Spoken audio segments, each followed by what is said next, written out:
नहमदहु व नसल्ली अला रसूलिल करीम अम्मा बाद। हिंदुस्तान से एक साहब ने पूछा है कि बकरीद में चांद की सूरत हाल क्या है। जवाबन अर्ज है कि 27 मई बरोज मंगल को इंडिया में चांद को चाहिए 5 डिग्री, बर्मा में 4 डिग्री, बांग्लादेश में 5 डिग्री, नेपाल में 5 डिग्री, कराची में 6 डिग्री, पेशावर में 6 डिग्री, ईरान में 6 डिग्री और अफगानिस्तान में 6 डिग्री। चांद 10 डिग्री में नजर आता है। यहाँ इस पूरे खत्ते में 5 डिग्री और 6 डिग्री चांद है, इसलिए 27 मई बरोज मंगल को चांद नजर नहीं आएगा। 28 मई बरोज बुध को इंडिया में चांद को चाहिए 19 डिग्री, बर्मा में 18 डिग्री, बांग्लादेश में 18 डिग्री, नेपाल में 19 डिग्री, कराची में 19 डिग्री, पेशावर में 19 डिग्री, ईरान में 20 डिग्री और अफगानिस्तान में 19 डिग्री। चांद 10 डिग्री में नजर आता है। यहाँ 10 डिग्री से काफी ज्यादा है, इसलिए 28 मई बरोज बुध को चांद नजर आएगा, लेकिन देर तक रहेगा, वाजा रहेगा और बहुत देर तक रहेगा।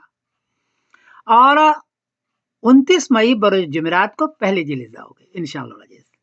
इस एतबार से 7 जून बरोज शनिचर को इंशाअल्लाह अजीज बकरीद होगी सारे खत्ते के अंदर। इसको नोट कर लें और छुट्टी बुक करा लें। 7 जून बरोज शनिचर को बकरीद होगी। इत्तला अर्ज कर दूं कि सऊदी अरबिया जो मुल्क का कैलेंडर है उसमें 28 मई बरोज बुध को पहले जिलिदा लिखी हुई है और 27 मई की शाम को 7 डिग्री वहां चांद है, इसलिए वो ऐसा करेंगे। और 6 जून बरोज जुमा को बकरीद लिखी हुई है और 5 जून बरोज जुमेरात को हाजी अरफात में जाएंगे। तो इस एतबार से सऊदी अरबिया का वालों की बकरीद 6 जून बरोज जुमा को है और इंडिया पाकिस्तान वालों के बकरीद 7 जून बरोज शनिचर को है।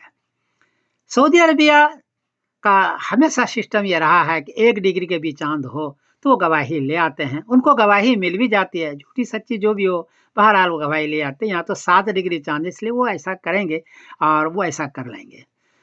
देखिए आखिर होता क्या है। असल एतबार तो चांद के देखने का है।